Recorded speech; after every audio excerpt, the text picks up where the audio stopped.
నా పేరు లక్ష్మీకాంత్ రెడ్డి. మా నాయన పేరు వెంకన్న గౌడ్. మేమందరూ మా తాతలు అందరూ కలిసి అప్పటికే డిక్లరేషన్ ఈ భూములు ఇచ్చినాము.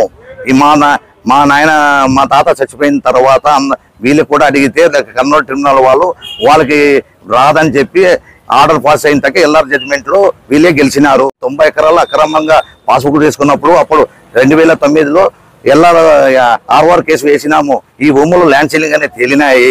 అంత లోపల వీళ్ళు అమ్మిపోయిన భూములు కూడా అమ్మిపోయినారు. అమ్మిపోతే కూడా క్యాన్సిల్ రిజిస్ట్రేషన్ క్యాన్సిల్ కాకముందే 13 ఎకరాలు సరౌండింగ్ చేసి పట్టాలు ఇచ్చేసినారు. మేము అప్పటికి అంత ముందే రీట్రాన్స్ఫర్ పెట్టుకున్నాము. అందుకే అడిగితే రిజిస్ట్రేషన్ అయినవి మేము తీసుకోమని చెప్పినందుకే నేను హైకోర్టులో పోయి రిట్ చేసినాను 2009లో. అప్పుడు షెటర్స్కో అని వచ్చింది. వీళ్ళు అప్పుడు వచ్చి మేము పనిచేసినాము, ఇప్పుడు ఎట్లా అడుగుతామని వీళ్ళేసి ఇంకో ఆర్డర్లో వీడు మా నాయన చచ్చిపోయినారని చెప్పినందుకు దాని మీదే ఒక రిట్ చేసినాము. ఆ 2 రిట్లు పెండింగ్ ఉన్నాగా ఇప్పుడు ఎవరో వచ్చి ఇల్లీగల్ పర్సన్స్ కర్ణాటక వాళ్ళు వచ్చి పాస్బుక్లు పొంది ఆర్ఓఆర్ కేసు ఉన్నాగా వాళ్ళు ఆర్ఓఆర్ కేసు నంబర్ వచ్చిన తర్వాత వాళ్ళు రిజిస్ట్రేషన్ చేస్తే ఈ అధికారులు మేము ఈడ స్పందనలో ఇక్కడ కలెక్టర్ ఆఫీస్ లో పెట్టినాము, సబ్ కలెక్టర్ ఆఫీస్ లో పెట్టినాము. వీళ్ళు ఎక్కడ పనిచేయలేకున్నప్పుడు ఇంకా కలెక్టర్ ఆఫీస్ ఇంకా 75 రోజులు టైం ఉన్నాగే ఇల్లీగల్ పోయి మా పంటలు కూడా చెడిపేకి ప్రయత్నం చేస్తున్నారు. ఇది వీళ్ళు ఫలానా ఎంఆర్ఓ ఇది ఆర్డర్ ఇచ్చి రాత్రి వచ్చి సంతకం పెట్టుకుని ఇచ్చి కూడా ఇవన్నీ న్యాయం చేరుకోవడం. ఇంకా ఆర్ఓఆర్ రూల్ ఏమి, హైకోర్టు రూల్స్ ఏమి? అట్లయితే ఈ భూములంతా ల్యాండ్ సీలింగ్ లో లేకుండా పోతాయా? ఇవి సీసీలో అప్పుడు తీసుకుని టెండర్ అయిన భూములకి ఎంఆర్ఓ ఇచ్చే పవర్స్ ఉన్నాయా? అట్లా పవర్స్ ఉన్నప్పుడు ఒకసారి క్లోజ్ అయినాక భూములు ఈ భూములకి ఎంఆర్ఓ ఇచ్చితే టెండర్ అయిన భూములకి ఇచ్చే పవర్స్ ఉంటే ఇంకా ల్యాండ్ సీలింగ్ అని ఇంకెందుకు? పైన అధికారులు తీసుకున్నప్పుడు కింద అధికారులు ఎట్లా ఇస్తాడు ల్యాండ్ సీలింగ్? మళ్ళీ పైన అధికారులు ఆర్ఓఆర్ కేసు కూడా ఉంది. ఇంకంతప్పుడు ఇంకా పైన అధికారులు వాళ్ళని రచన చేయలేకున్నప్పుడు ఇంకా వాళ్ళ మీద ఎందుకు చర్య తీసుకోవటం లేదు ఒక ఎంఆర్ఓ మీద? అంటే ఒక ఎంఆర్ఓ మీద అన్ని ఉన్నప్పుడు ఇంకా పైన అధికారులు వాళ్ళే రిపోర్ట్ కోరుతుంటే మీ సీసీలు ఎందుకు చూడటం లేదు ఇప్పటి వరకు? సీసీలు చూస్తే కదా మళ్ళీ అర్థమయ్యేది. మీరు హైకోర్టులో ఏం కేసులు అన్న అట్లా తప్పుడు నేను కూడా ఇంకోటి 7876లో నన్నన్ వైడ్ అనే డిగ్రీ ఇవన్నీ గవర్నమెంట్తో ఉన్నాయి.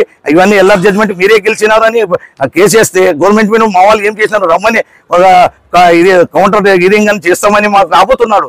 ఇంకా మేము ఎవరితో చెప్పుకోవాలా? మీరు రావటం లేదు, మీరు ఇది చేయటం లేదు. ఇవన్నీ ఎవరితో పోవాలా? ఈ భూములు మీరు కాపాడలేకుంటే మేము పోయి డాక్యుమెంట్ అట్లయితే మాకు ఇవి మా దగ్గర లేవు, మీరు ల్యాండ్ సీలింగ్ మీరేం చూసుకోమని అని ఒక ఆర్డర్ ఇస్తే మేము పోయి హైకోర్టులో మన మీద ఛాలెంజ్ చేస్తాము. అది ఏమైనా ఒక పరిష్కారం ఈ పొలంలో మీరున్న మళ్ళీ ఇట్లా సర్వేలు పోతుంటూ మీ భూములు కాపాడటం లేదు, మా భూములు మేము కాపాడాలంటే ఇంకే విధంగా మీరు ల్యాండ్ సీలింగ్ అని పెట్టుకున్నారు? అట్లయితే ఈ భూములు మీరు తీసేస్తారా ల్యాండ్ సీలింగ్ లో నుంచి? తీసేనాక ఆర్డర్ ఇవ్వండి. మాకు కాదు, ఇవి సీసీలు లేవు, ఇవన్నీ భూములు మా దగ్గర ఏం లేదు అన్నారు. అట్లా తప్పుడు హైకోర్టులో ఎందుకు కౌంటర్లు వేసినారు? హైకోర్టులో కౌంటర్ వేసినాక మీరు పెండింగ్ ఉన్నట్లే కదా. మళ్ళీ హైకోర్టులో పెండింగ్ కేసు వేసిన తర్వాత మీరు పాస్బుక్ ఇస్తే అయితే అప్పుడు దొంగ పాస్బుక్లు అవుతున్నాయా లేదా? వాళ్ళతో ఏం డాక్యుమెంట్స్ ఉన్నాయని ఇన్ని రోజులు ఒక డాక్యుమెంట్స్ అయినా ఎంకరేజ్ చేసినారా? వాళ్ళకి ఎట్లా వచ్చినాయి? వాళ్ళు ఏమన్నా ఏ కోర్టులో వచ్చినారు, ఏ కోర్టులో డాక్యుమెంట్స్ చూపించినారు? ఏమైనా ఒక అధికారన్నా అడిగినారా? ఓకే వచ్చింది వాళ్ళకి అమ్మినారు, డాక్యుమెంట్ ఇట్లా చూపిస్తే ఆ పొలం వాళ్ళకి అవుతుంది. ఇప్పుడు ఎంజాయ్మెంట్ కూడా లేకున్నప్పుడు ఒక ఎంజాయ్మెంట్ నిలిపియాలంటే వాళ్ళకి ఏమైనా ఆర్డర్ ఉండాలా? అట్లప్పుడు వీలే అధికారం వాళ్ళకి ఎంజాయ్మెంట్ ఇది చేసుకుంటూ పోతే ఇంకా ఆర్ఓఆర్ కేసు హైకోర్టులో ఎందుకు ఇవి కేసులు నడుస్తున్నాయి? అట్లయితే లేదా మీరు హైకోర్టులో వచ్చి ఒక రిట్ అయ్యండి, భూములు మాకు కాదు ఇసలుకి ల్యాండ్ సీలింగ్ లో లేదని ఒక మీరు పేపర్ సెట్ ఎండార్స్మెంట్ అనే ఇవ్వండి, లేకుంటే ఈ భూముల మీద రచన చేయండి, లేకుంటే దీని మీద మీరే చూసుకోవాలని మేము ఆరోపిస్తాను.